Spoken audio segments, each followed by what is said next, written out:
जय शिवराय बंधूंनो, मी सोहम शिर्के, अखंड मराठा समाजसेवक आणि मान खटाव जनता सेवक आणि सातारा जिल्हा उपाध्यक्ष आम आदमी पार्टी. जसं काल आपण मीडियासोबत प्रेस कॉन्फरन्स घेतली, त्याच्यामध्ये सांगितलं होतं की आज संयुक्त स्थळ पाहणी आहे. अपर तहसीलदार, कृषी अधिकारी, वन विभाग अधिकारी. तर ठरल्याप्रमाणे आज अपर तहसीलदार मॅडम आल्या होत्या. त्यांनी संयुक्त स्थळ पाहणीचा निर्णय घेतला होता. कारण त्यांनी याच्या अगोदर जो आदेश काढला होता की नाला बिल्डिंग बांधून द्यावी म्हणून आणि मूळ प्रवाह पूर्ववत करावा म्हणून, तर त्या अनुषंगाने त्यांनी आज स्वतः स्थळ पाहणीचा निर्णय घेतला आणि त्या स्वतः आल्या होत्या.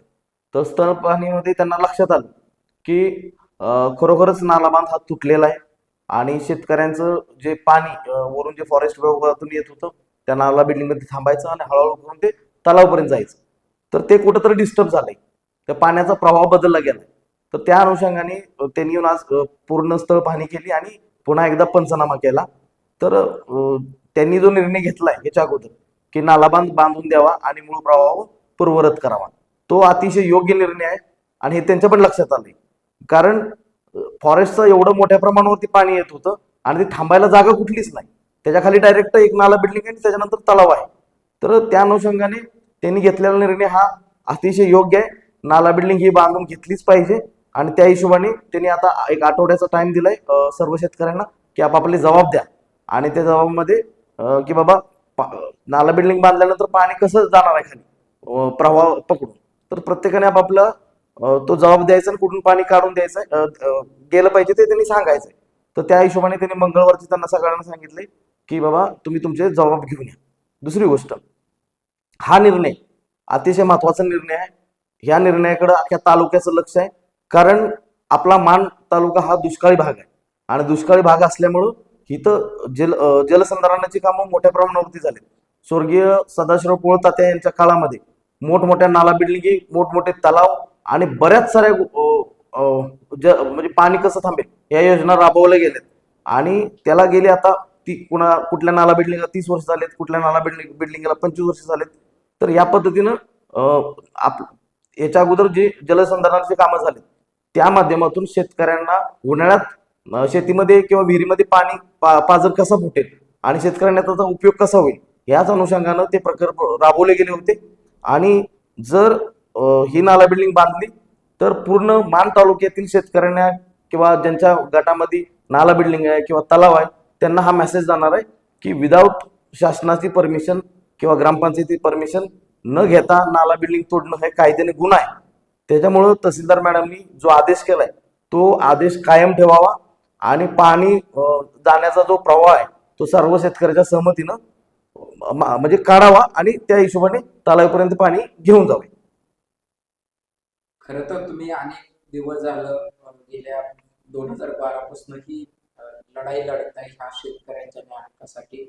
हा प्रश्न का सुटत नाही? इथं कोण कमी पडते? प्रशासन पडतंय का शेतकरी कमी पडतात की कृषी विभाग कमी पडतोय किंवा काय राजकीय हस्तक्षेप होत असल्यामुळं हे लांबणीवर जाते? बघा, तहसीलदार मॅडमनी जो निर्णय घेतलाय, तहसीलदार मॅडम हे तालुक्याचं मेन पद असतं.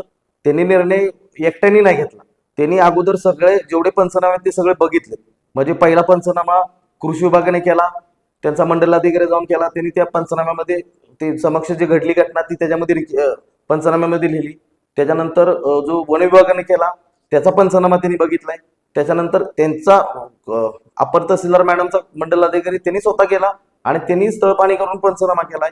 त्याच्यानंतर अपर तहसीलदार मॅडम यांनी परत जेवढे शेतकरी त्या गटामध्ये त्यांचा स्वतःचे जबाब मागितले. त्या स्वतःच्या जबाबामध्ये सुद्धा प्रत्येक ज्यांनी नाला बिल्डिंग तोडली त्यांनी सुद्धा ते प्रत्यक्षात लिहिले की बाबा आम्ही नाला बिल्डिंग आमच्या वैयक्तिक शेती नीट करण्यासाठी तोडली गेली. तर त्यांच्या जबाबामध्ये आहे आणि ते सगळे जबाब आणि पंचनामे बघून हे प्रशासकीय अधिकारी व अपर तहसीलदार मॅडमनी नाला बिल्डिंग बांधण्याचा निर्णय घेतला. आता राजकीय दबाव येऊन जर त्यांच्यावरती राजकीय दबाव येत असेल आणि त्यांना भाग पाडत असेल निर्णय बंद म्हणजे चेंज करण्यासाठी, तर हा मान तालुक्यातील शेतकऱ्यांसाठी अतिशय चुकीची गोष्ट आहे आणि ह्याचे परिणाम एवढ्या मोठ्या प्रमाणावरती होणार आहेत की मान तालुक्यातील कुठलाही शेतकरी आपली नाला बिल्डिंग किंवा तलाव तोडायला सुरुवात करतील. कारण आता शेती हा खूप महत्वाचा विषय आहे. शेती हे सगळ्यांनाच पाहिजे, कारण नाला बिल्डिंग हे कोणी ठेवणार नाही. त्याच्यामुळे तहसीलदार मॅडम यांनी जो विचारपूर्वक निर्णय घेतला आणि त्यांनी नाला बिल्डिंग बांधून द्यावी, हा निर्णय अगदी सगळ्या कागदपत्र, सगळे पंचनामे, सगळे जबाब बघूनच घेतला निर्णय. त्यामुळे त्यांचा निर्णय अतिशय योग्य आहे. आणि दुसरी गोष्ट, वरती त्या गटा 331 गटाला लागून वरती पूर्ण फॉरेस्ट क्षेत्र आहे. ते बघितलंय आता मॅडमने स्वतः येऊन बघितलं. वरच्या साईडला 3-4 नाला बिल्डिंग आहेत, त्या पण तुटल्यात फुटल्यात, कारण पाणी एवढ्या वेगाने येतं आणि तेच पाणी वेगाने येऊन त्या नाला बिल्डिंग मध्ये थांबायचं आणि तीच नाला बिल्डिंग तुटल्यामुळे आता शेतकऱ्याच्या शेतातली माती वाहून जाण्याचा धोका झालाय. आणि त्याच्यामुळे माझं त्यांना स्पष्ट आव्हान आहे की मॅडम, तुम्ही निर्णय जो घेतला तो अतिशय योग्य निर्णय होता आणि तोच निर्णय कायम राहिला पाहिजे आणि शेतकऱ्यांना न्याय दिला पाहिजे. कारण वन विभागाचं पाणी तुम्ही थांबवू शकत नाही, हे वन विभाग बोलत असेल तर तुम्ही नाला बिल्डिंग बांधून ते पाणी हळूहळू करून तलावापर्यंत कसं जाईल हे तुम्ही बघितलं पाहिजे. एवढं महत्वाचं आहे. आणि महत्वाचं एकच गोष्ट बोलतो की जवळजवळ मान तालुक्यामध्ये हजारो नाला बिल्डिंग आहेत आणि हजारो तलाव आहेत.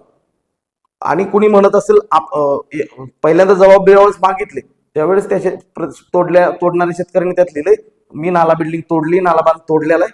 आणि पंचनामे जेवढे झाले त्याच्यामध्ये सुद्धा मेन्शन आहे हे नाला बिल्डिंग तोडली गेली आणि तिथं सगळं पंचनाम्यामध्ये निदर्शनास आलंय. त्यामुळे हा निर्णय कायम राहायला पाहिजे. किती राजकीय प्रेशर आला तरी आम्ही तहसीलदार मॅडम यांचा निर्णय चेंज होऊ देणार नाही. नाला बिल्डिंग ही बांधलीच पाहिजे आणि फॉरेस्टचं पाणी त्या नाला बिल्डिंग मध्ये थांबून सर्व शेतकऱ्याच्या संमतीनं खाली पाणी जाण्याचा मार्ग मंगळवारपर्यंत काढावा. आणि मंगळवार ते पुढे 1-2-4 दिवस आम्ही वाट बघणार आहे. जर तहसीलदार मॅडम यांनी पुढे काही कारवाई केली नाही तर मात्र आमरण उपोषण हे अटळ आहे. आमरण उपोषण तहसीलदार कार्यालयासमोर केलं जाईल आणि खूपच राजकीय प्रेशर वाढला तर पुढचा पर्याय आम्ही त्या वेळी ठरवू. पण स्वर्गीय सदाशिवराव पोळदार यांनी केलेल्या कामाचं आम्ही नुकसान होऊन देणार नाही. आणि मान तालुक्यासारख्या दुष्काळी भागामध्ये या नाला बिल्डिंगीच शेतकऱ्यांचं मित्र आहे समजलं पाहिजे. कारण त्याच नाला बिल्डिंगी उन्हाळ्यामध्ये कामाला येतात आणि जलसंधारणाचा हा प्रोजेक्ट मान तालुक्यामध्ये मोठ्या प्रमाणावरती उभा झालाय. त्याला वाचवण्याचा आमचा प्रयत्न आहे आणि हा निर्णय तहसीलदार मॅडमने कायम ठेवा, अन्यथा आमरण उपोषण हे अटळ आहे. धन्यवाद सर, आपण वेळ दिला आणि ही सगळी माहिती आमच्यापर्यंत पोहोचवली त्याबद्दल थँक्यू. जय शिवराय. आवाज माणदेशाचा, माणदेशातील प्रत्येकाचा. माणदेश प्राईम सबस्क्राईब करा आणि अपडेट रहा. नवीन व्हिडिओच्या नोटिफिकेशनसाठी बेल आयकॉनचं बटन दाबा. धन्यवाद.